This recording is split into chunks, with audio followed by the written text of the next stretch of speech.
Aispuro Amezquita, el 5 de enero de 1978, y a Rosa Pérez Lemus, sobreviviente de la represión del Estado mexicano a las disidencias políticas.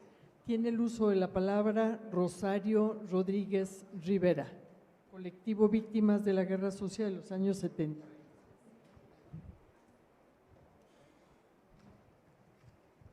Buenas tardes a todos. Para mí es un gusto estar aquí, haber sido invitada por los miembros que componen esta organización. Un saludo, un abrazo a todos.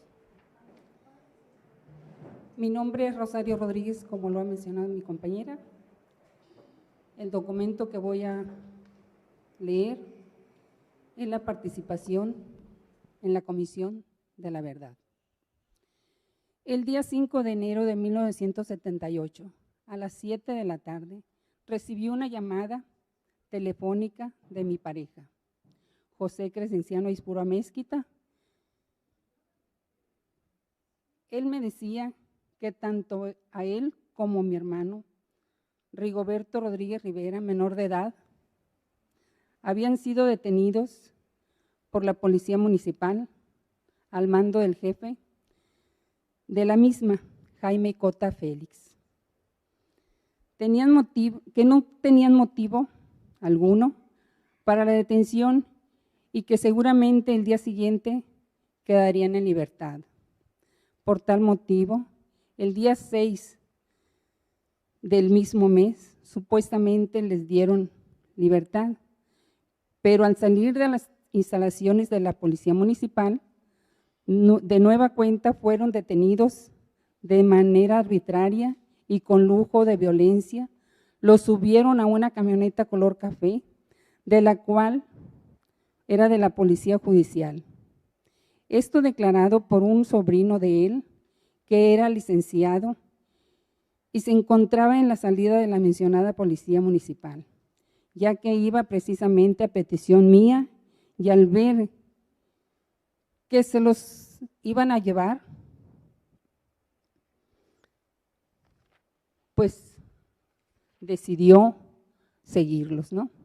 Esta persona declaró, al ver que se los llevaban, decidió seguirlos, y la camioneta de la Policía Judicial tomó rumbo a la salida sur de la ciudad, deteniéndose, pasando el hospital del Iste, en donde fueron cambiados de carro y los metieron en la cajuela de un carro automóvil LTD, el cual era grande y de color azul claro. Al presenciar esta operación,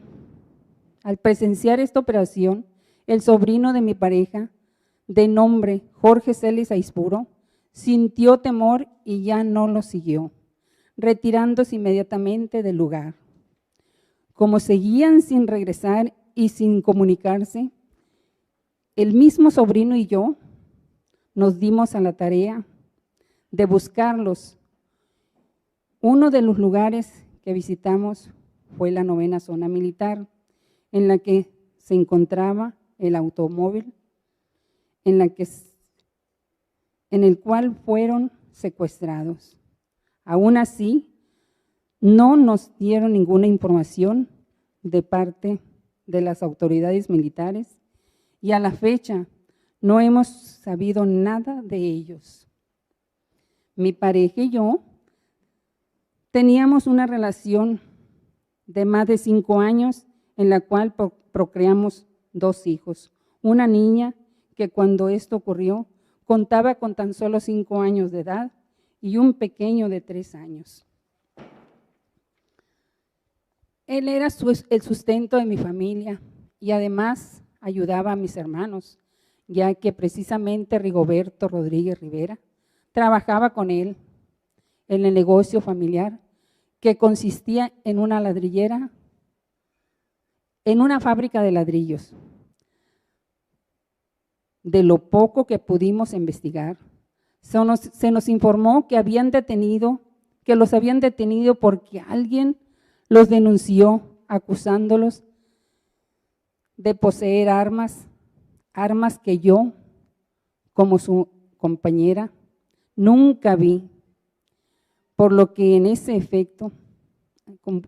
acto infame, perdí a mi pareja de mis hijos. Perdieron a su padre y mi madre perdió a su hijo.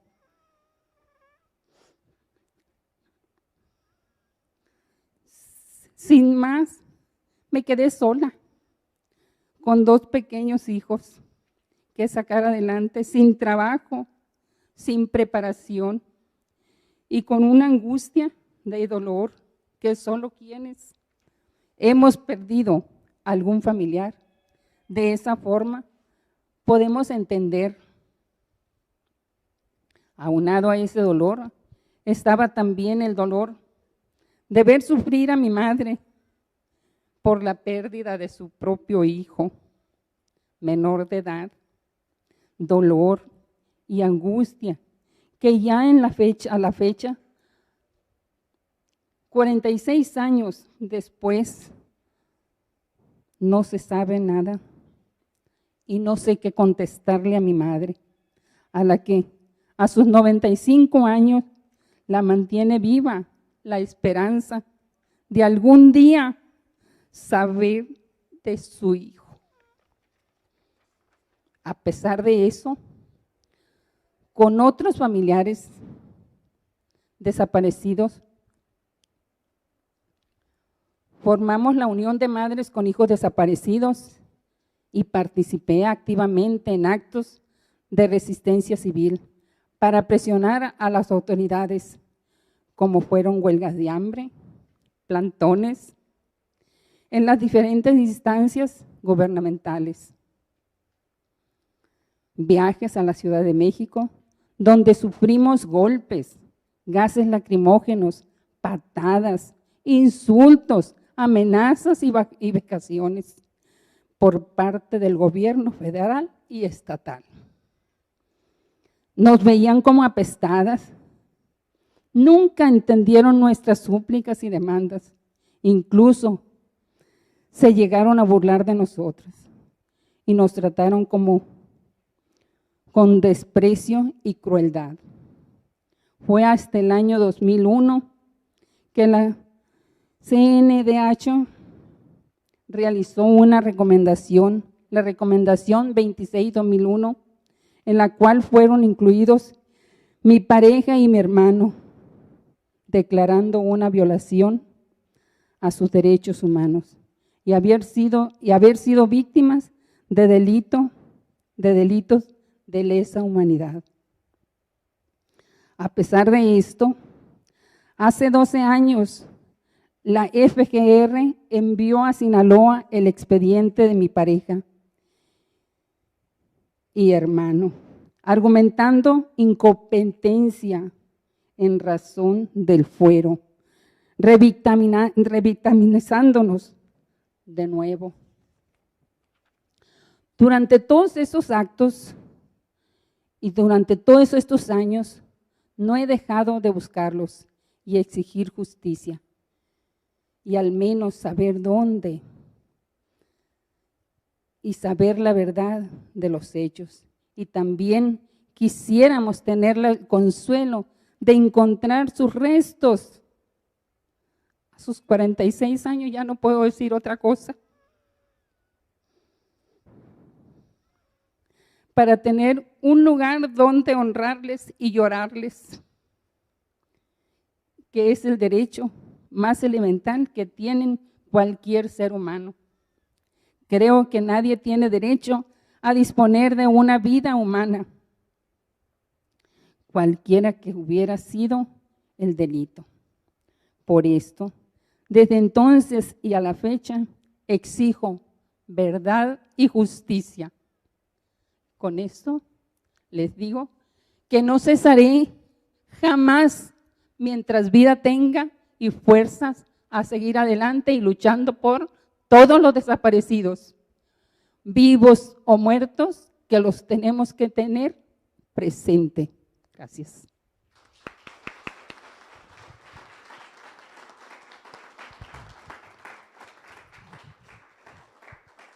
Muchas gracias, Rosario. Tiene la palabra Rosa Pérez Lemus.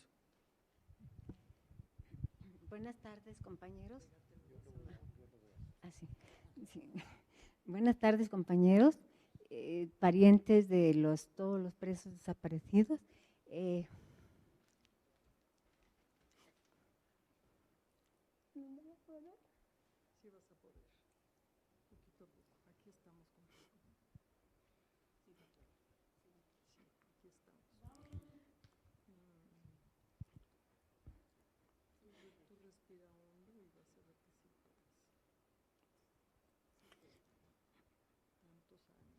La animamos con un aplauso.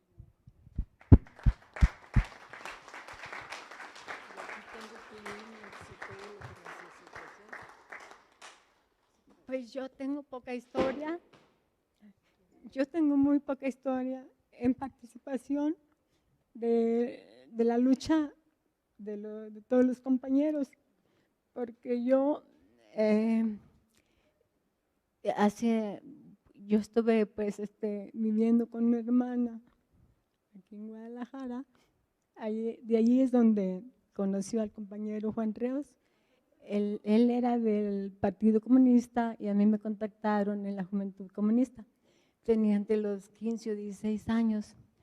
Entonces, pero yo vivía con mis hermanas. Mi hermana tuvieron que emigrar a Ocotlán, Jalisco, y de allí pues me desconecté de todo esto.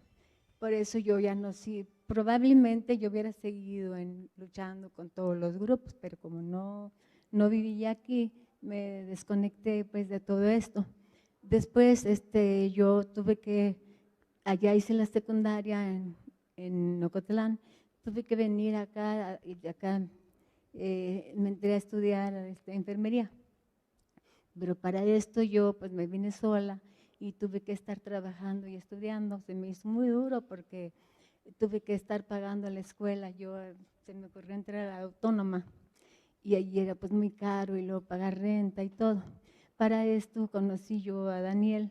Yo pensaba regresar, mis padres eran campesinos, regresar al rancho, allá pues un poquito más para allá de Melaque. Y pues ya él me dijo, no te vayas, has sufrido mucho por llegar a tus metas, estudiar enfermería, y has sufrido hambre, has sufrido todo. Y pues de allí pues ya me apoyó y nos casamos. Pero para esto pues él no trabajaba porque pues él andaba en este grupo, andaba primero en el grupo del FRAP. Después se cambió a la Unión del Pueblo. Pero para esto pues empezamos, pues tuve una niña, ahí está mi hija la mayor, tuve la otra niña y otro niño. Para esto pues yo seguía trabajando y estudiando, pero pues ya no pude por los niños. Entonces como yo no quería dejar a mis niños solos, me tuve que poner a trabajar cosiendo ajeno en la máquina.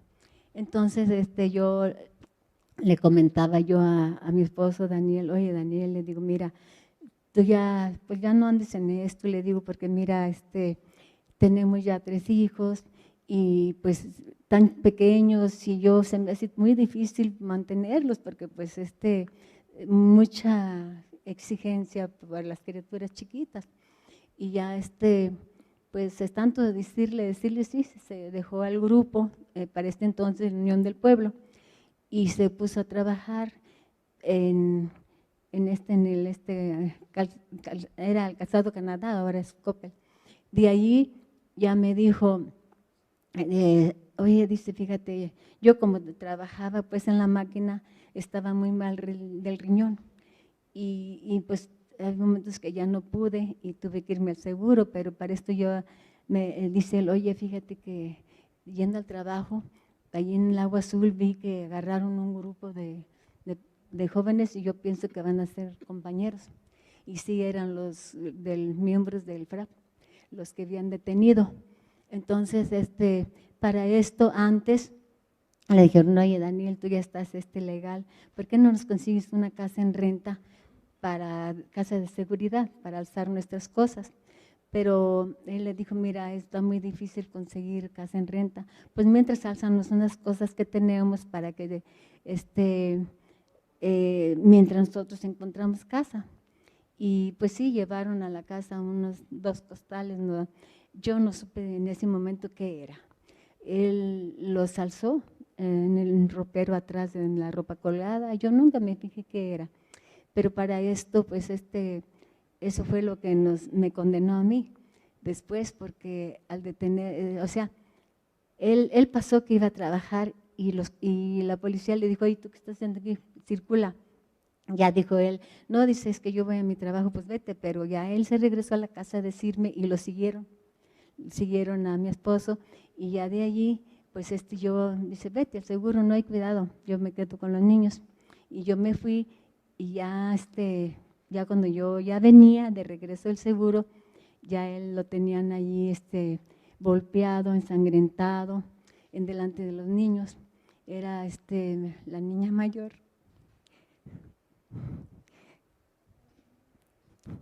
Tenía 5 años, la otra tenía 3 y el niño 2 años. Y en presencia de mis niños lo tenían ahí tirado y yo nunca supe si estaba muerto o nada más desmayado. Para esto, tenían la calle era cerrada y tenían pues como si fuera tanta gente que iban a detener, tenían como unas 3, 4 patrullas allí y no dejaban salir la gente a trabajar para que no me fueran a buscar, a informarme a mí de nada. Yo venía que no podía ni caminar porque venía pues dando cortitos por el riñón. Entonces ya que una señora que se les escapó, ya de la tercera edad, ya muy ancianita, dice, no llegue, dice, la están esperando a usted, no sé qué por qué, dice, pero tienen a su esposo ahí tirado, no sé si está vivo o muerto, pero está muy ensangrentado. Dice, y no haga ningún movimiento raro, usted siga de frente, dé la vuelta y váyase para que no se la vayan a detener usted. Y sí, pues es que los que me iban a delatar eran mis hijos, porque pues yo vengo, los niños asustados de ver cómo golpearon al papá, cómo estaba el papá, pues lógico que ellos al ver a la mamá iban a gritar, mamá, o llorar, qué sé yo. Y no, yo volteé a ver a mis niños y nomás pelaron sus ojotes. Y nada, no lloraron, no me hablaron, nada. Entonces, pues yo en ese entonces yo era atea, yo no creía en Dios. Yo me fui caminando, seguí y ya di la vuelta en el parquecito, es entre Higuerillas y Gobernador Curiel, está un parquecito. Yo di la vuelta al parquecito y yo empecé a hablar, dije, Señor Dios, si es cierto que existes, por favor, te pido que me saques de esta, hazlo por mis niños, yo digo, no sé si mi esposo vive o muere. Y pues sí, ya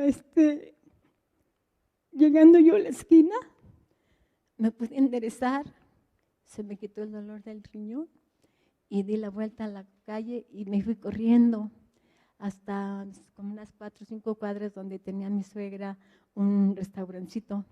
Y me dijo, Rosa, ¿qué vienes a hacer aquí? Decir a esos 3 que están enfrente, te están esperando. Le dice, pero mira, como no te conocen, pídeme algo de comer. Y le dice, me sirvió un café, me dio un pan. Dice, pero come, dice, porque que no se enteren que tú eres alguien que ellos buscan. Y sí, ya ella se fue y tenía su restaurantito, tenía un patio muy grande la vecina y se metió al baño y ya le gritó a la vecina y había un bloque para que respirara al baño y ella tumbó otro que si me daba permiso de entrar a su casa para que me esperara allí mientras fueran a recogerme a mí, para esconderme pues a mí de los policías.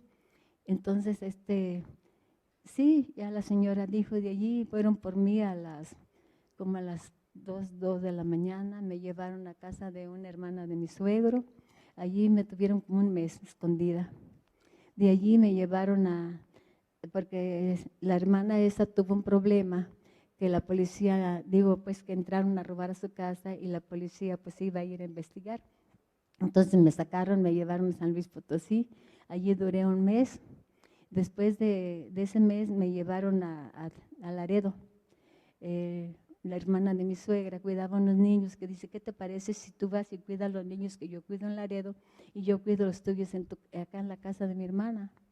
Me pareció muy bien, pero pues yo desesperada, yo soñaba a mis niños, el chiquito que no comían, porque pues mi suegra tenía su restaurante, pero les llevaban de comer hasta que pues terminaba ya la comida, el almuerzo.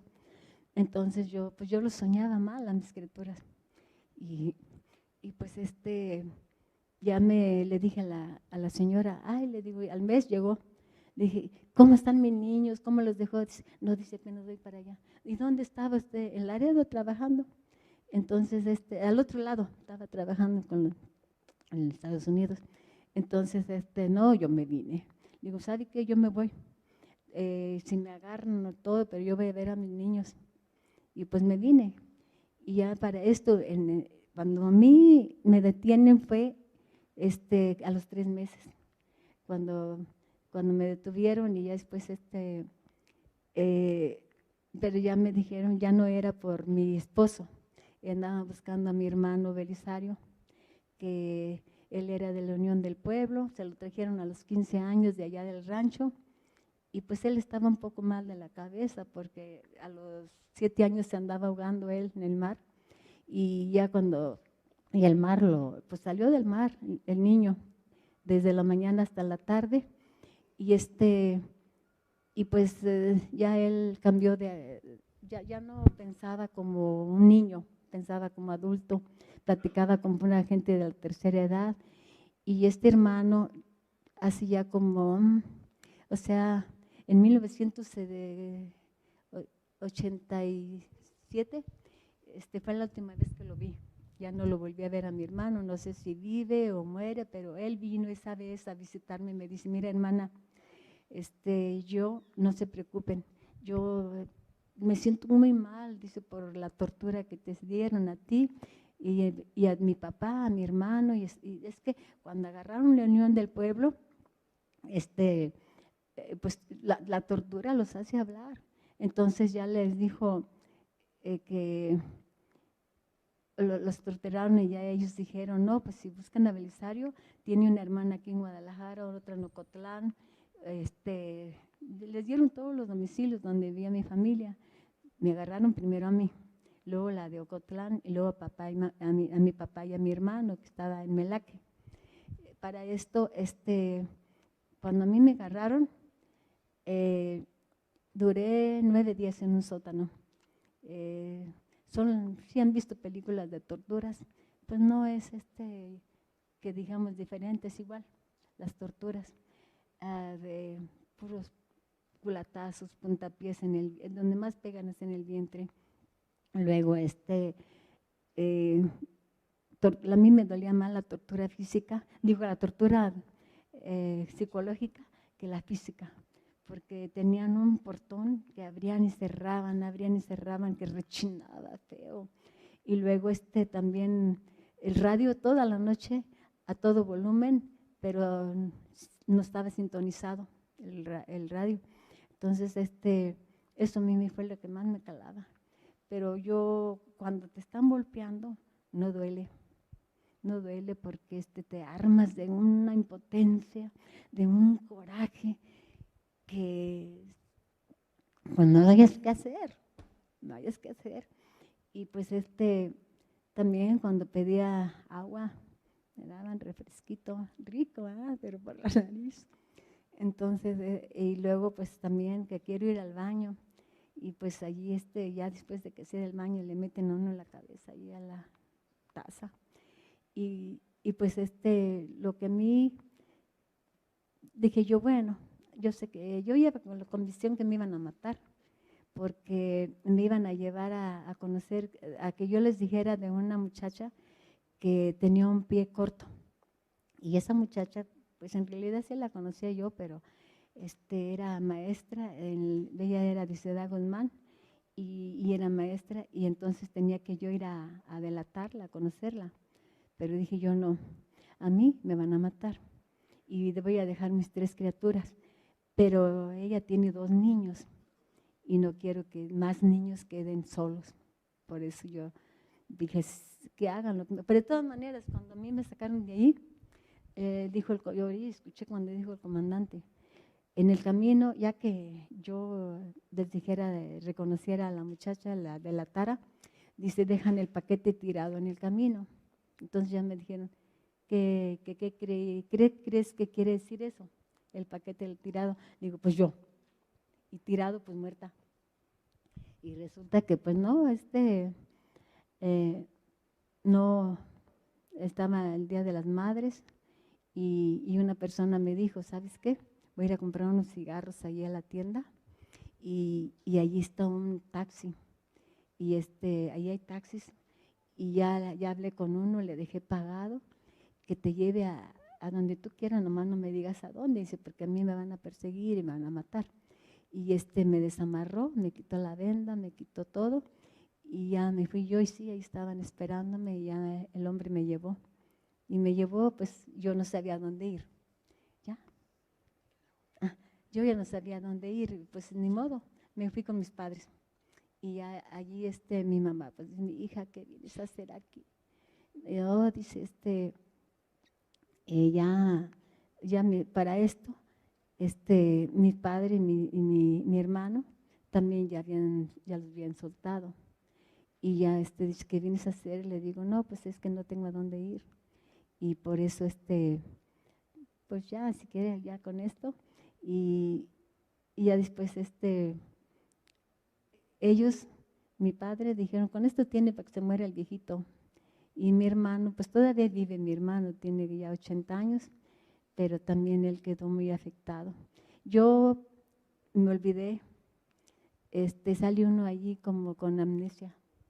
Yo no recuerdo fechas, no recuerdo nada, pues nomás recuerdo cuando mi suegra anduvo en huelga de hambre, que habló la compañera, la representante era Rosario Ibarra de Piedra, que los llevaba a las huelgas de hambre y de allí mi suegra tenía cáncer en la vagina y ella por no ir a sus tratamientos, por irse a la huelga, murió de cáncer.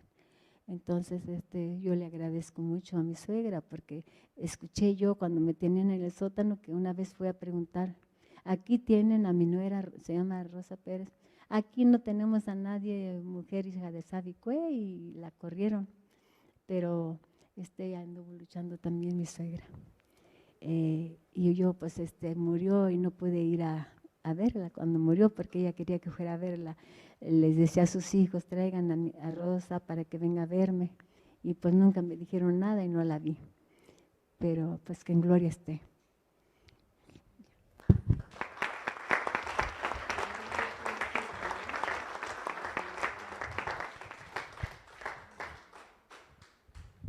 Muchas gracias por estos testimonios doblemente sensibles, por esta dulce voz de Rosario y de Rosa que nos han compartido. Tiene la palabra ahora, y con esto damos la bienvenida a la comisionada Eugenia Alier Montaño. Ella quiere agradecer testimonios. ¿Tienes micrófono? Te paso Hola, buenas tardes a todas y a todos. Muchas gracias, Guadalupe. Creo que me gustaría resaltar, ¿no? Todo este trabajo que estamos haciendo desde el mecanismo de esclarecimiento histórico, ¿no? Por supuesto. Y antes que nada empezar por agradecer el testimonio de Rosario y de Rosa. Y recordar, ¿no? Que en buena medida este periodo fue un periodo de violencia política de Estado, desde el Estado, en contra también de militantes políticos, ¿no? Y bueno, ¿no? En el eje, digamos, de nuestro trabajo, ya lo han ido diciendo también mis compañeros, ¿no? Hubo una serie de violaciones de derechos humanos, ¿no? Desaparición forzada, tortura, prisión política, ¿no? Dentro de las tres que enmarcaba el mecanismo de esclarecimiento, pues estaban eso, ¿no? La tortura, la desaparición forzada, el asesinato extrajudicial, ¿no? Y consideramos que ninguna violación de derechos humanos es más grave que otra. De hecho, en muchos espacios comienza a decirse que no existe esto de la gravedad, ¿no? Se cuestiona la idea misma de que algunas sean más graves. Pero lo que es cierto es que en algunos casos las consecuencias son mucho más pesadas de llevar. La tortura es algo que se carga de por vida, tanto física como mentalmente, ¿no? Son vidas más cortas, hay problemas psicosociales incorporados, ¿no? El exilio, por poner solo un ejemplo, ¿no? No puedes hacer la vida en tu país sin tus seres queridos, ¿no? Pero la desaparición forzada, tal y como nos lo han hecho ver Rosario y Rosa, conlleva aspectos terroríficos, ¿no? La desaparición forzada implica un dolor continuo, porque viene de un delito continuo. Un delito que no tiene fin, ¿no? Mientras la persona no aparezca, el delito continúa. Entonces, desde el día que se desapareció a los seres queridos de Rosario y de Rosa, ese delito continúa y por lo mismo hay un dolor continuo. Pero es también enfrentarse al terror, a lo indecible, ¿no? Y también a dificultades legales, hay que decirlo, porque a veces se omite decir eso, ¿no? ¿Cómo continúa la vida de las personas, de los familiares, ¿no? Hay también la imposibilidad de continuar la vida porque no hay posibilidad de hacer o el duelo o el reencuentro, en cualquiera de los dos casos. Implica en muchas ocasiones una tumba vacía. Entonces, justamente también por todo esto, por todo lo que significa, ¿no?, se crearon organizaciones y colectivos de sobrevivientes y familiares de desaparecidos, de prisioneros, de exiliados, colectivos y organizaciones que exigen verdad, justicia, memoria. Han sido y siguen siendo los motores de la memoria. Los motores o los emprendedores de memoria se llaman en algunos casos, que a lo largo de casi 5 décadas siguen impulsando los distintos aspectos, ¿no?, de memoria, verdad, justicia. Y ellas están en el origen de la Comisión de la Verdad, de la que formamos parte. Sin estos colectivos no estaríamos aquí, ¿no?, y vale la pena recordarlo. La desaparición, bueno, por todo ello, ¿no?, consideramos en el mecanismo de esclarecimiento histórico que la historia de la resistencia, bueno, al menos ya siento que no fui la única que hizo que se cayera uno por acá. La historia, ¿no?, de la resistencia, de colectivos y organizaciones es fundamental para entender en dónde estamos. Por ello también, ¿no?, haremos parte del informe de esta historia, de cómo es que llegamos aquí y gracias a todas estas organizaciones y colectivos. Reivindicamos también, ya lo han dicho mis compañeros, la lucha de las y los sobrevivientes, nuestro compromiso con todas las personas que han sufrido graves violaciones de derechos humanos, que sufrieron graves violaciones de derechos humanos entre 1965 y 1990. Por ellas y por ellos estamos aquí, ¿no?, porque ese periodo de violencia política desde el Estado tiene que ser aclarado. Muchas gracias.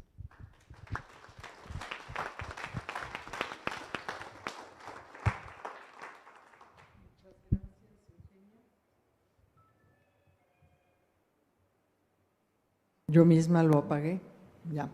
Muchas gracias, Eugenia, y vamos a tomarnos una foto los de esta mesa, a despedir a Rosa y a Rosario para que pasen al frente y a seguir nuestra última sesión de esta tarde.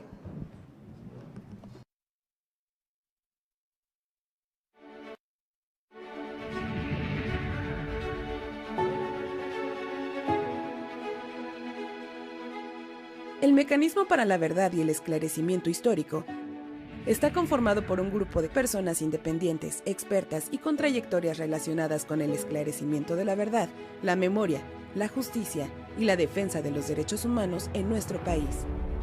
Investigamos los hechos ocurridos en el periodo de violencia política de 1965 a 1990, que constituyeron violaciones a los derechos humanos.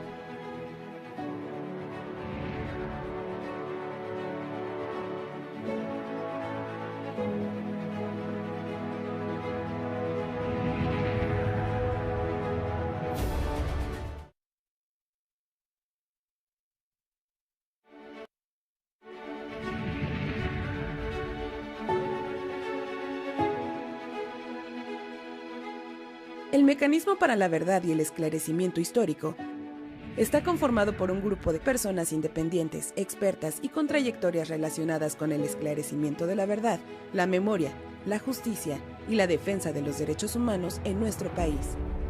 Investigamos los hechos ocurridos en el periodo de violencia política de 1965 a 1990, que constituyeron violaciones a los derechos humanos.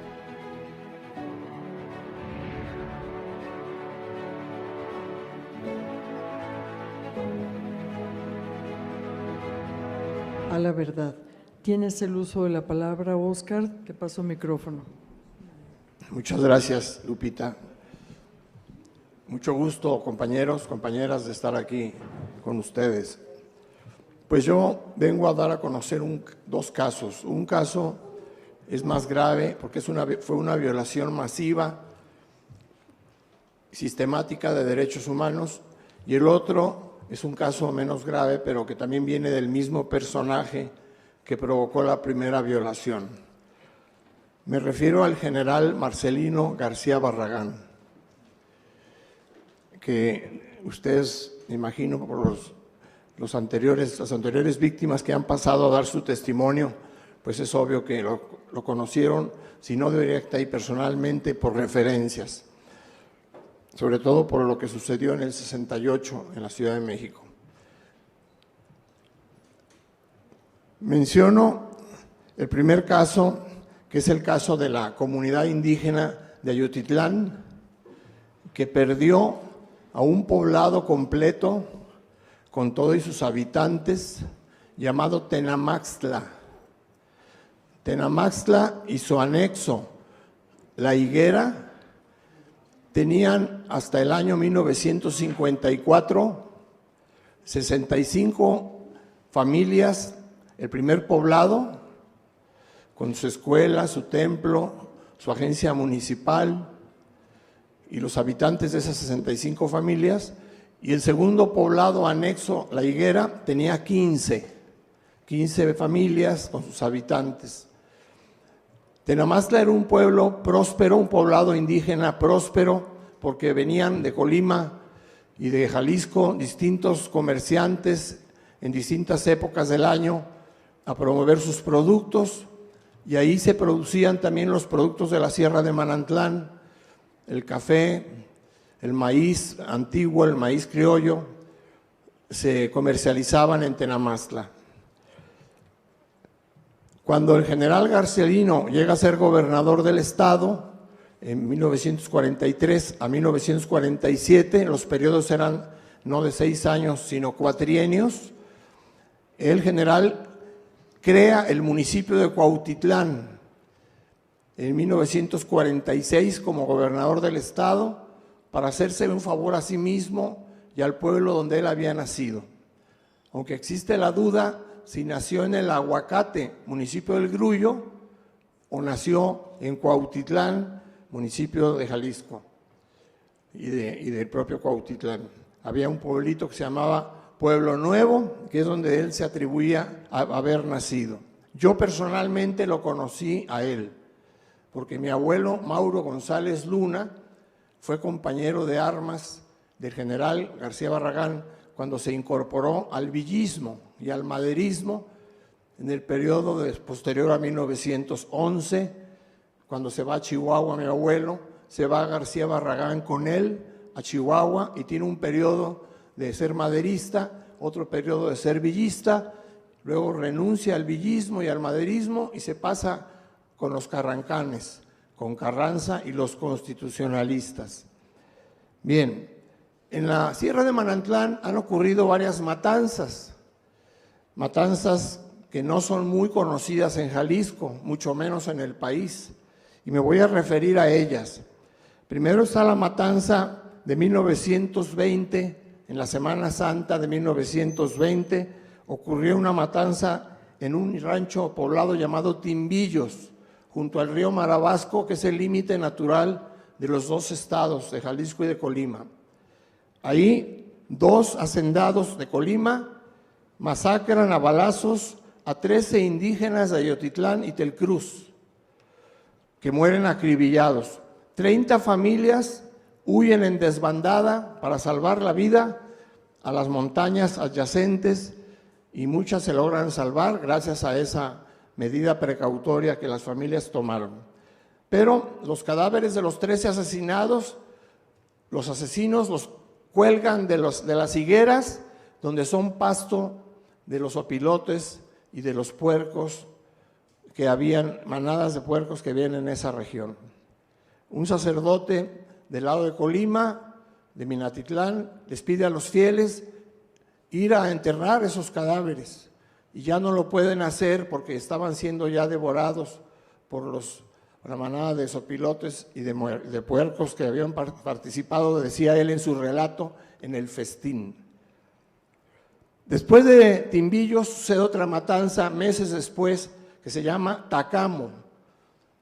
Tacamo es un poblado o es una zona montañosa cercana a Toxín, y ahí ocurre otra matanza de 11 personas de la Guardia Rural del gobierno federal, que por ir a una procesión son emboscados por indígenas que en desagravio por la matanza de Timbillos cobran venganza en esos 11 sujetos que iban en camino a la peregrinación, a un evento religioso. Y no termina ahí la cosa. Resulta que en 1927 nos enteramos, porque se publica en el periódico oficial del Estado, que los ancianos y los vecinos de Ayotitlán pidieron al gobierno, sobre todo a las autoridades agrarias, que restituyeran las tierras que le pertenecían a la comunidad indígena de Ayotitlán, una superficie muy grande de 446,000 hectáreas, que en 1691 la corona les había reconocido como parte de su posesión a Ayotitlán.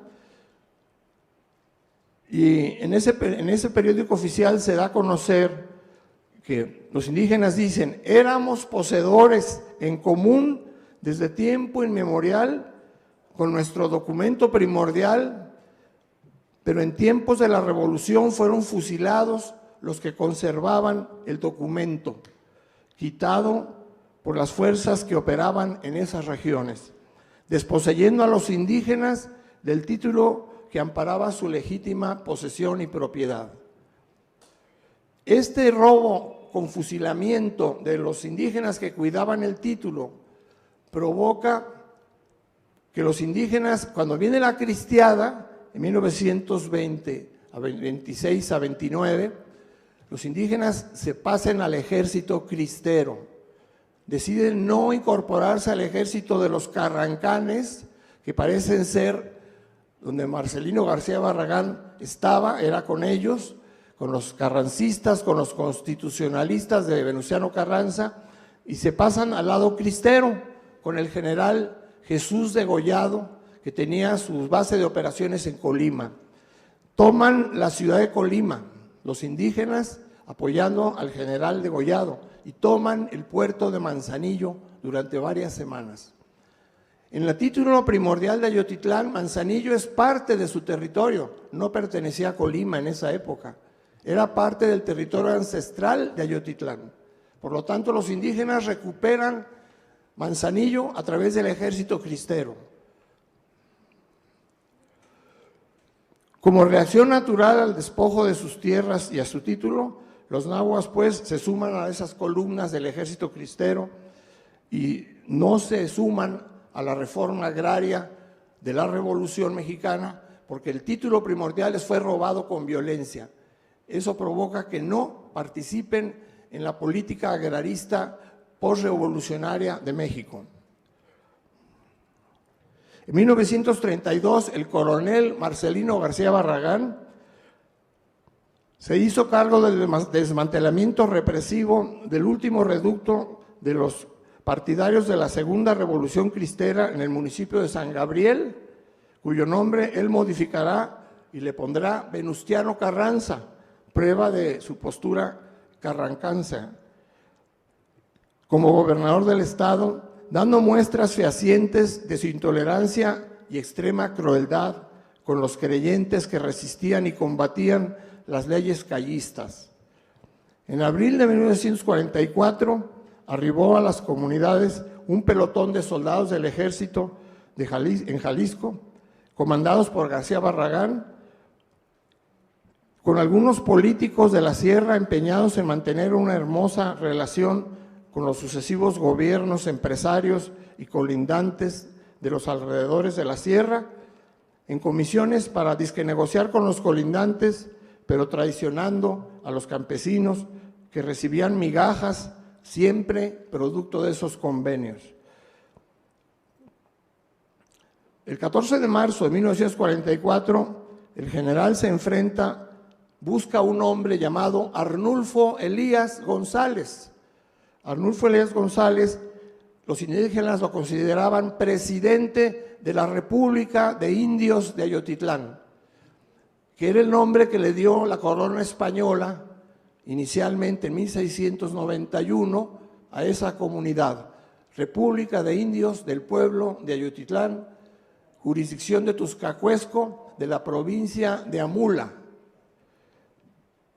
Y grita el general con un micrófono con bocinas metálicas: Arnulfo Elías, si no te presentas ante este aparato de sonido, vamos a acabar hasta con los perros en tus comunidades. Fue así que Arnulfo Elías decidió presentarse solo ante el general, dejando a dos de sus mejores hombres, uno en cada salida del pueblo de Telcruz. Las últimas palabras que Arnulfo les dijo a sus colaboradores antes de presentarse fue: la señal contundente de que ya me llevó la chingada son los primeros tiros de mi arma, de mi pistola, y el compromiso de ustedes es que ninguno salga vivo.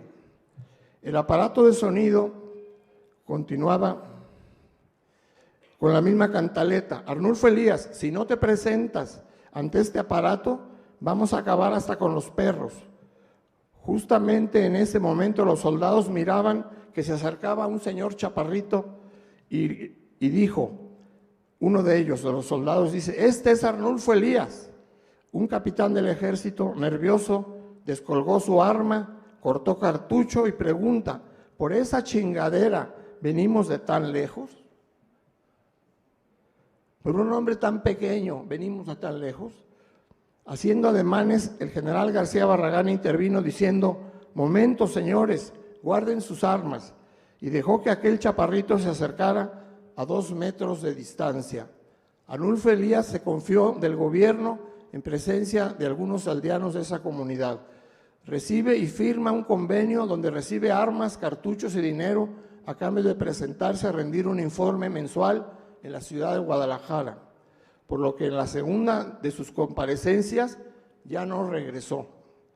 Extraoficialmente se conocen 2 versiones: que fue muerto a balazos y desaparecidos, y otra que dice que fue electrocutado en Tecolotlán, Jalisco. Lo cierto es que nuestro líder, dice un testimonio que yo tengo, nuestro líder natural de la sierra, ya nunca más de él se supo nada, como si se lo hubiera tragado la tierra. Para compensar esa política que el general trató de establecer en su propia región, donde se va a volver el gran cacique regional de toda la costa del estado de Jalisco, él va a impulsar 3 cosas muy importantes, tanto como gobernador, como político y como militar. Primero, va a impulsar que los poblados de los municipios de La Huerta y Huautitlán sean reconocidos como municipios y ya no dependan de los demás, de los de Purificación, porque Ayotitlán fue anexo del municipio de Purificación primero, luego fue anexo de Tuzcacuesco, luego fue anexo de Autlán. Siempre había sido un pueblo de anexos, lo cual habla de su marginalidad o de su marginación sistemática, producto de la discriminación racial en la costa del estado.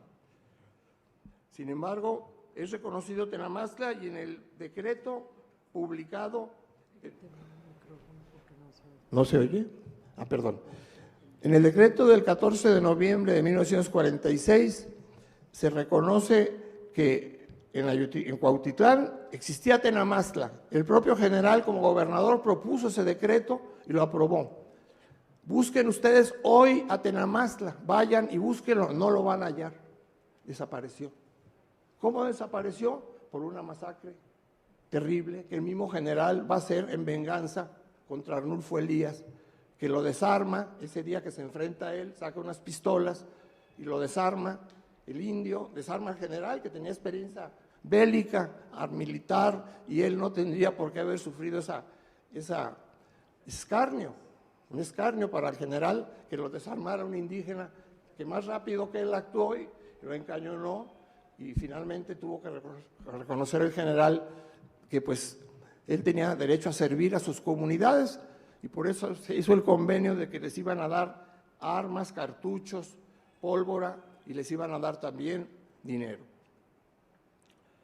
Otro segundo punto importante de esta política regional es que el general impulsa la colonización, impulsa un decreto de colonización de toda la costa sur, donde a través de la colonización trae gentes de ojos azules y de piel blanca a la costa de Jalisco para que ellos tuvieran chance de conquistar esas tierras ígnotas que consideraba el general que eran tierras baldías. Baldías porque los indígenas no destruían los árboles, porque los indígenas no afectaban el agua, respetaban a la naturaleza como ella era, y de esa forma pues el general trató de imponer una colonización coactiva trayendo gente de Zapotiltic, de los altos de Jalisco, de Tamazula, a poblar la costa sur de Jalisco, pero desconociendo a los dueños del territorio que eran los nahuas de Ayotitlán. Y eso es una cosa muy grave que sucede, que va a justificar su política de exterminio en toda esa región. Total, en los días que van del 12 de abril al 16 de abril de 1954, el general mete al ejército por el lado de Colima y por el lado de Jalisco, para acercar y exterminar a Arnulfo Elías y a sus dirigentes, a su grupo de guerrilleros. Él los consideraba gavilleros, se dedicaban, eran gavillas, de bribones, de rateros, así los etiquetó él. Y en los archivos de la Sedena existe que el general intervino en su estado natal en 4 incidentes con gavilleros en el sur de Jalisco. Entre ellos está, por supuesto, Cuautitlán, donde él mismo actúa coordinando la operación militar del ejército para barrer con 65 familias de Tenamastla y 15 de Higueras. Ya casi termino, discúlpase. Hay un corrido, que no lo voy a leer, pero el corrido habla de esa historia muy bien hecha por un señor Jesús Hernández, que habla de él. Este asunto de Tenamastla es un asunto de una masiva exterminación, masivo exterminio de indígenas. No solo el general les quita su vestido y su lengua, porque prohíbe que se hablen en náhuatl y en otomí, y prohíbe el vestido indígena, sino que aparte los priva de este grupo de regentes de Tenamastla, que eran los que tenían la defensa del territorio. Los indígenas le asignaron a Tenamastla 2 tareas: cuidar el territorio y cuidar los recursos de las invasiones y de los despojos que venían de los latifundistas y hacendados de Colima y de Jalisco, en la costa sur. Segundo punto que trato, caso, rápidamente termino, es el que ocurrió el 3 de mayo, Día de la Santa Cruz, en Autlán, Yo personalmente era maestro de la Escuela Preparatoria Regional de Autlán, el general todavía vivía y tenía su casa en Autlán, frente a la catedral, porque su esposo era muy devota. Y total, pintan en las paredes de la Escuela Preparatoria Regional de Autlán: viva el FER, muera la FEG. Cuando ahí no había ni UDG, no había Universidad de Guadalajara, por lo tanto no había FEG ni había FER. A mí se me hizo muy raro ver esas pintas alrededor de la escuela preparatoria donde yo empecé a dar clases. Y pues llega un carro con gente armada y amarrando al director de la escuela, el doctor Nabor Denis, con su secretaria los echan al baño, se meten a los salones con una lista que traían ya de maestros y de alumnos que habían invitado a unos concursos de oratoria donde venían dos temas: la lucha de clases en la costa sur de Jalisco y el movimiento de 68 en México. Entonces el general se sintió ofendido porque le querían ver la cara en su pueblo de Autlán. Él no era de Autlán, pero se sentía de Autlán. Mi familia sí era de Autlán, él no. Y él se sentía dueño de Autlán. Entonces trae esa gente que viene en los carros armados con metralletas y se van a los salones y utilizando las listas reprimen y llaman a los maestros y a los alumnos que querían subir, que estaban enlistados. Dos se identifican y son brutalmente golpeados, pierden a patadas un pulmón uno de ellos y otro perdió un oído a raíz de los culatazos. Sí. Finalmente, pues, yo hablo con el general a raíz de que era nieto del general Mauro González Luna, su compañero de armas, y él me escucha. Le digo a los padres de familia de los 200 muchachos que estudian aquí, pues no quieren perder el año. Hagamos algo para que no se pierda el año escolar, porque estamos en mayo, faltaba un mes para terminar el año. Total, se logra salvar el año, pero él me quiere dar órdenes a mí y yo me niego, porque me dice: vaya usted a hablar con el rector de la UDG para que se haga cargo de este lugar. Y de esa manera se acaba el problema. Yo, por supuesto, que había visto con terror el miedo terrible que provocó ese atentado contra la libertad de educación y de expresión, pues tuve que irme a Guadalajara, pero una vez que arreglé que regresaran las clases a la Escuela Preparatoria Regional de Autlán. Muchas gracias.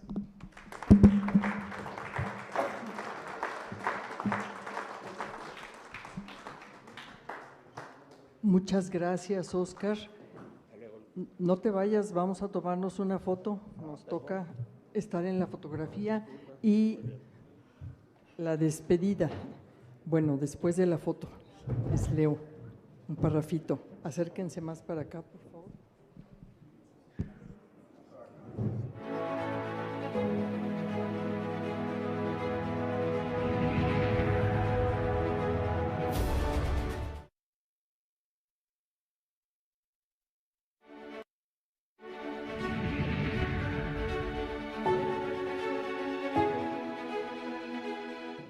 Este ejercicio de escucha y de rendición de testimonios, de generoso compartir esos testimonios, permitirán trazar una ruta de esclarecimiento cuya luz evitará la repetición de hechos como los aquí denunciados. La luz a la que hacía referencia como ingrediente de la verdad Antonio Guterres, citado por Alan García Campos al inicio de esta jornada. Esa luz evitará que el Estado mexicano repita estos hechos. Mañana continuarán las actividades de este diálogo por la verdad noroeste-occidente. Que tengan todas y todos ustedes muy buenas tardes. ¿Qué? A las 9:30 en punto. Pongan bien su despertador. Gracias. Felicidades. Un grupo de personas independientes, expertas y con trayectorias relacionadas con el esclarecimiento de la verdad, la memoria, la justicia y la defensa de los derechos humanos en nuestro país. Investigamos los hechos ocurridos en el periodo de violencia política de 1965 a 1990, que constituyeron violaciones a los derechos humanos.